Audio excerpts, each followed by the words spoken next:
Вечно ке ја сакам убавка ја твоја, скопи кажи ми.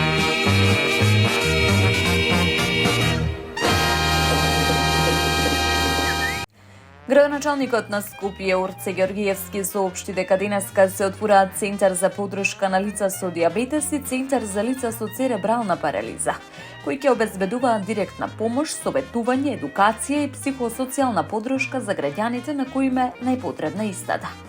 Тој истакна дека овие центри представуваат нови места на надеж и инклузија, каде што секој човек треба да се чувствува прифатен, разбран и поддржан.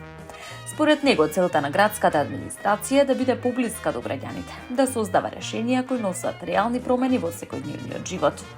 Ѓоргиевски потсети дека и претходно заедно со својот кабинет учествувал во иницијативи за поддршка на овие лица, меѓу кои обезбедување мал, но значаен простор за дружење и социјализација на лицата со церебрална парализа.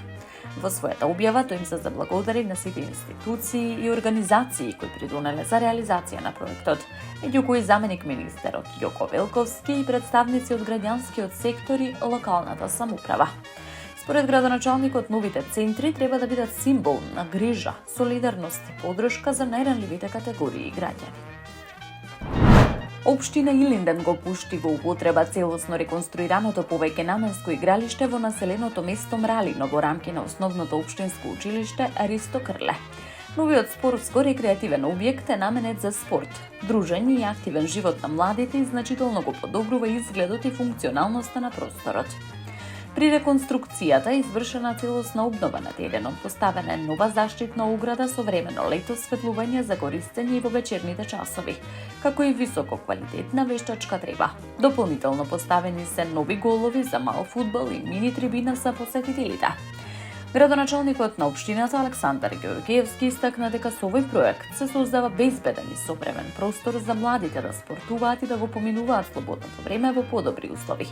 Тој додаде дека општината ќе продолжи со слични инвестиции во спортската инфраструктура и во другите населени места.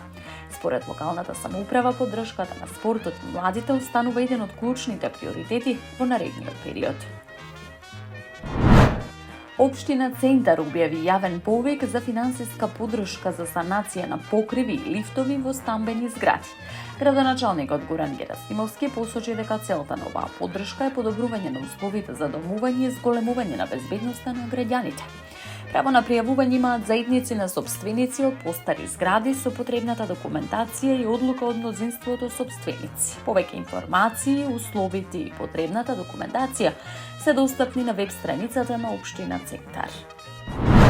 Во општина Кисела Вода денеска беа отворени Центарот за поддршка на лица со дијабетес и Центарот за лица со церебрална парализа како нови простори наменети за унапредување на грижата и поддршката на ранливите категории граѓани.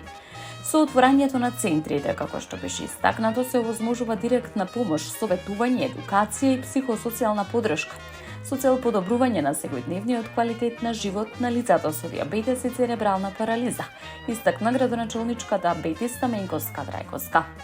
На настанот беше нагласено дека проектот е резултат на заедничка соработка меѓу институциите, локалната самоуправа и граѓанскиот сектор. При тоа беше изразена благодарност до градоначалникот на Скопје Орце Ѓоргиевски, како и до заменик министерот Јоко Велковски, представници на здруженија и граѓанскиот сектор.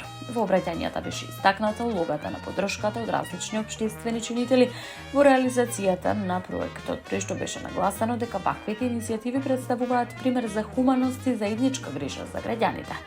Од општина Кисела Вода порачаа дека и понатаму ќе продолжат со активности насочени кон подобрување на условите за лицата со дијабетес и церебрална парализа, со цел создавање поинклузивна и посензитивна заедница.